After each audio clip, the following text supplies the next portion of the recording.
This is Mamaw Yates, and I'm going to talk to you today about a big question that I run across a lot. People are confused about the focus student rules. Now, I've already written and talked a lot about how focus students are chosen, but what gets complex is some of the information about what kinds of students, what special needs that you want them to represent. So this is the teacher candidate or the new teacher, and these are their focus students. That's you being all unhappy. So let's go make some sense out of the EdTPA rules. All right. So one of the things we're going to talk about is do you have to have IEP and a 504 student as one of your focus students?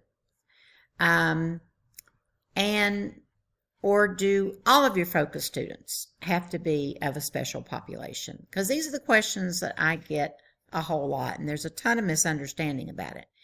And that's because some of the conflicting information that you'll find in your EdTPA materials. You'll run across this when you're filling out your context for learning, and this is one that somebody has started working on, and you run across this first when you start getting to the end of the context for learning, when it asks you about students in the class, and it's got these down here: students with IEPs, specific language needs, other learning needs.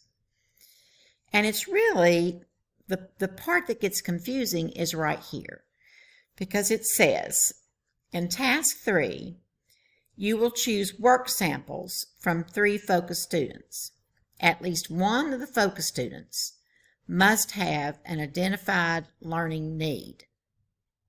For an example, an English language learner, a student with an IEP, or 504, a struggling reader, an underperforming student, or a student with gaps in academic knowledge, or a gifted student, or one needing greater support or challenge. So it could be just an advanced student.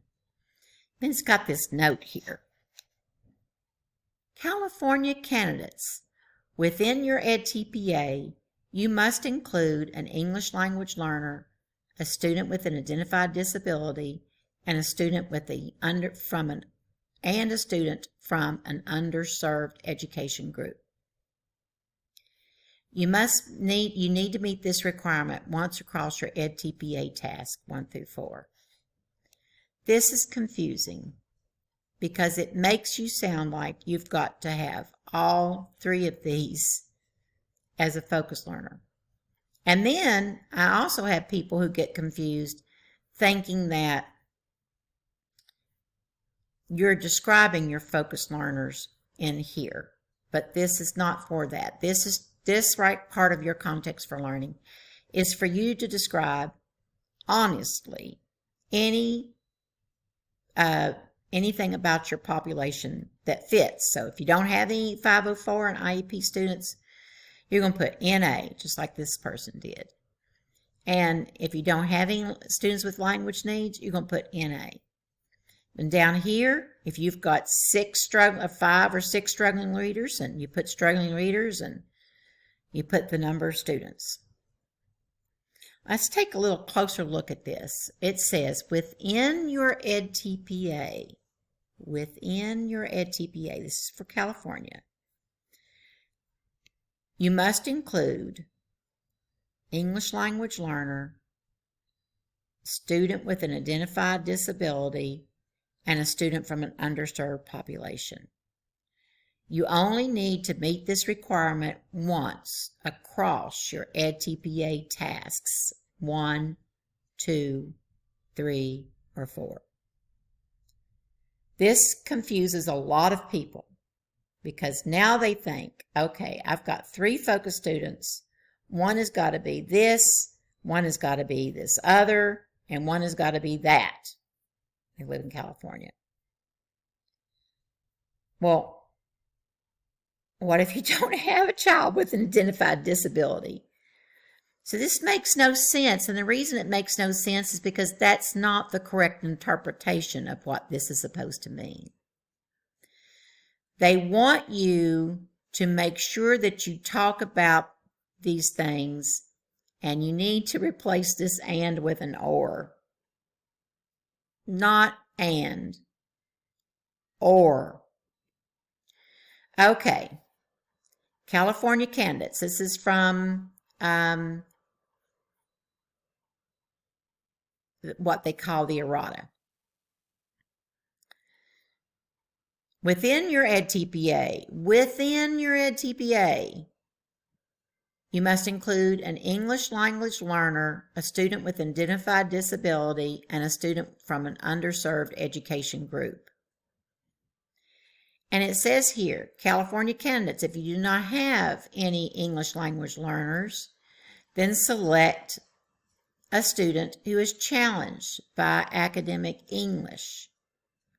If you do not have a student with an identified disability or a student who is from an underserved education group, then select a student receiving tiered support within the classroom or a student who often struggles with the content.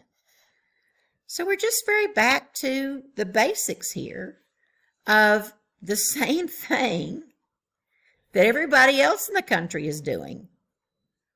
So everybody else in the country is choosing from one of their focus students. They're going to choose one that's an English language learner or a student with an IEP or a 504 plan or a struggling reader or an underperforming student or a student with gaps in academic knowledge, student with gifted, student with greater support or challenge. So you just like everybody else in the country, California. Do not understand this specially written rule. It gets more and more confusing. They've gone through the entire handbook, all the handbooks. They put in that same language that we see here. But here's the thing. You need to know that you have to talk about these things. You can't just talk about it like all of your kids are perfect and they're all identical. You've got some outliers. That's what we're talking about. Here's again, this is task 4, but it's the same thing. At least one of the focused students must have an identified learning need. It doesn't have to be identified by the federal government. It can be identified by you as somebody who struggles with reading, an underperforming student, student with gaps, California candidates. We've already been through that rigmarole. Because if you don't have an English language learner, then you choose someone who's challenged with academic English. Well, that's the same thing as an underperforming student.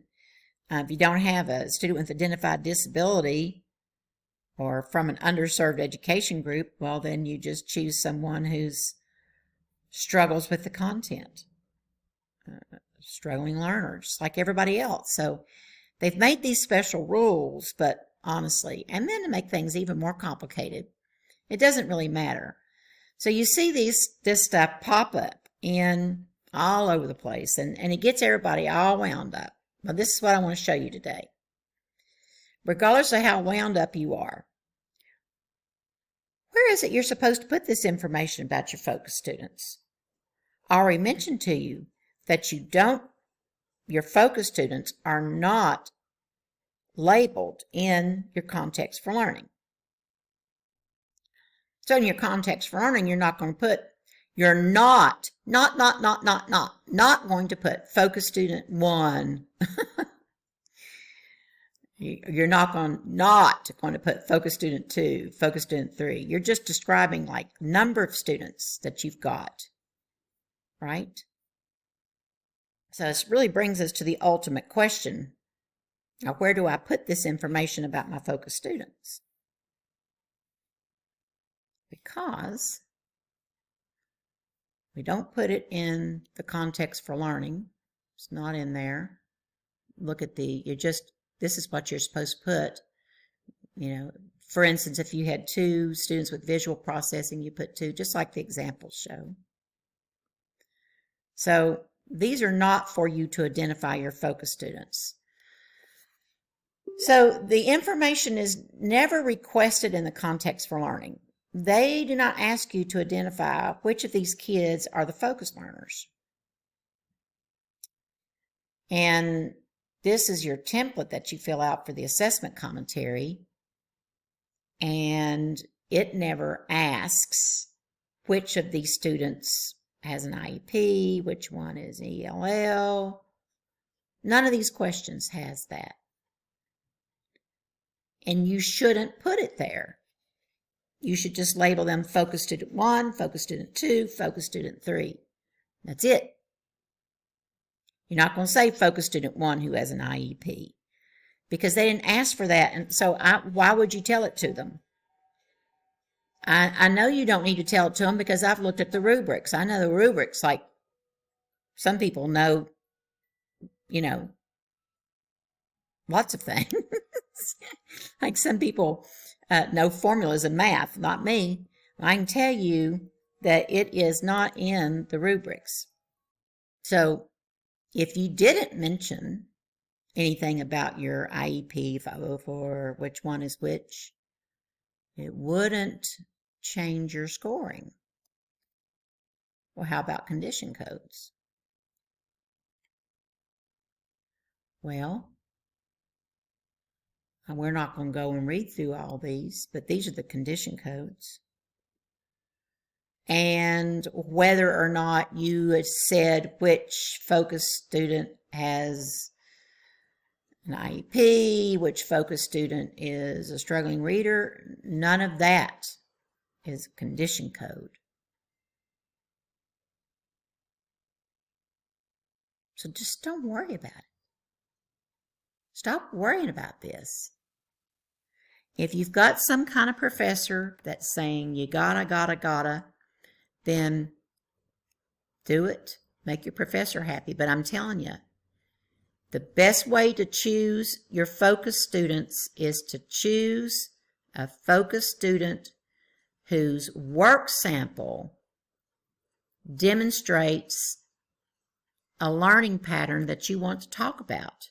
You're not going to have anything to write about in task 3 if you don't choose good work samples.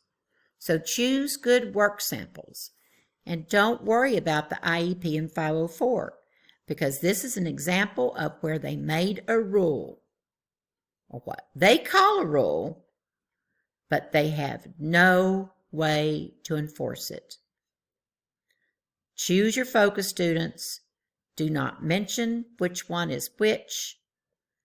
That's how they'd like for it to be done, but they're not requiring it. I hope that makes sense for you. And I hope to see you online.